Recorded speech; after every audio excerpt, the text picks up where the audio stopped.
Alih-alih mengatasi, kini emisi karbon di Indonesia mencapai titik tertinggi pada tahun 2023 yang mencapai 733 metrik karbon dioksida. Hal tersebut membuat Indonesia mendapati peringkat ke-8 sebagai negara paling rentan akan perubahan iklim. Pembangkit listrik konvensional, industri, transportasi, dan juga wilayah urban. Dengan banyaknya emisi karbon yang ada, pohon saja tidak cukup untuk mengurangi CO2. Pertama, pohon hanya bisa mencapai dan juga menyerap 10 hingga 40 kg CO2 per tahun. Yang kedua, terbatasnya lahan untuk reforestasi. Dan yang ketiga, pohon memerlukan pemeliharaan jangka waktu yang panjang dan juga rentan terhadap beberapa penyakit serta perubahan iklim. Dari pernyataan masalah tersebut, penting dan urgent untuk diatasi dikarenakan yang pertama, krisis perubahan iklim yang sangat mendesak, seperti peningkatan suhu global yang tidak terkendali. Dikutip dari laman World Meteorological Organization, suhu global rata-rata tahunan naik sebesar 1,45 derajat Celcius, yang membuat 129,3 ribu orang di Indonesia meninggal dunia akibat penyakit. Melalui 1000 kali Innovation Challenge ini, kami mempunyai inovasi Smart Vico Touch Carbon Catcher. Konsep tersebut terintegrasi dengan IoT dan juga teknologi renewable energy, yaitu panel surya sebagai sumber energi utamanya. Teknologi ini dirancang untuk menjadi alternatif yang lebih efisien dan juga cepat dibandingkan dengan metode penangkapan karbon tradisional seperti reforestasi atau mungkin teknologi industri lainnya. Smart Vico Touch mempunyai cara kerja yang simpel. Pertama, listrik yang dihasilkan oleh panel surya akan dialirkan untuk menghidupkan instalasi yaitu pompa untuk mengalirkan mikroalga dari tangki ke panel fotobioreaktor.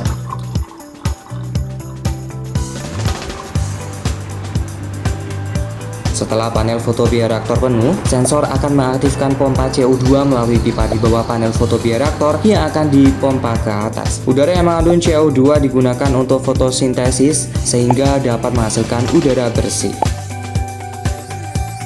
Setelah beberapa hari, alga yang siap panen akan melalui proses dewatering facility dan kemudian dialirkan ke tangki untuk proses lebih lanjut menjadi biomasa yang bernilai jual tinggi.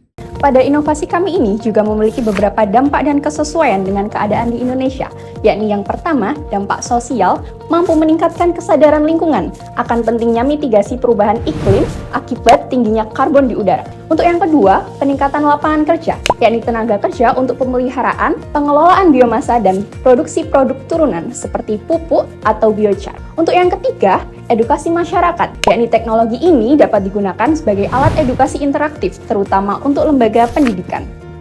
Selanjutnya, ada dampak ekonomi, penghematan biaya energi, di mana pemanfaatan panel surya mampu menghemat konsumsi energi hingga 25%. Peluang bisnis baru seperti penyediaan instalasi sistem pengelolaan mikroalga dan juga produksi biomas. Yang ketiga adalah pengurangan biaya kesehatan. Udara yang lebih bersih mampu menekan penyakit pernafasan akibat polusi. Untuk pendapatan dari produk turunan, inovasi ini diproduksikan mencapai 41 juta per tahun. Tak hanya itu, Green Building Certification meningkatkan nilai properti dan daya tarik investasi di pasar real estate hingga 10-21%. Dampak lingkungan pengurangan emisi karbon, produksi oksigen, dan penurunan efek urban heat island. Mikroalga mampu menyerap karbon dioksida hingga 98,45%. Dampak lingkungan yang lain pada pengelolaan biomasa berkelanjutan yang mendukung ekonomi sirkular dan juga mengurangi limbah yang ada di Indonesia. Berikut ini adalah kesesuaian dengan kondisi Indonesia, meliputi iklim tropis dengan intensitas cahaya matahari yang tinggi sepanjang tahun, ideal untuk pertumbuhan mikroalga. Selanjutnya, kebijakan pemerintah mendukung net zero emission pada tahun 2060, dan yang terakhir mengatasi polusi udara di kota padat menggunakan urban sustainability.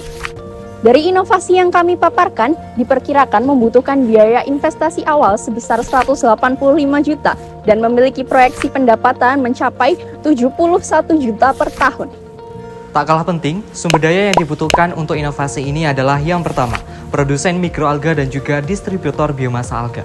Yang kedua adalah sistem teknologi dan juga infrastruktur. Yang ketiga adalah tenaga ahli untuk operasional. Dan yang keempat adalah dukungan investasi dan hibah dari berbagai sektor. Sebagai penutup, kami percaya bahwa bersama-sama kita dapat menciptakan solusi yang tidak hanya relevan untuk saat ini, tetapi juga membawa perubahan bagi masa depan. Dan perlu diingat, setiap langkah kecil menuju keberlanjutan adalah kemenangan besar bagi bumi kita. Sekian dari tim Smart Vico Touch Carbon Catcher mengucapkan terima kasih.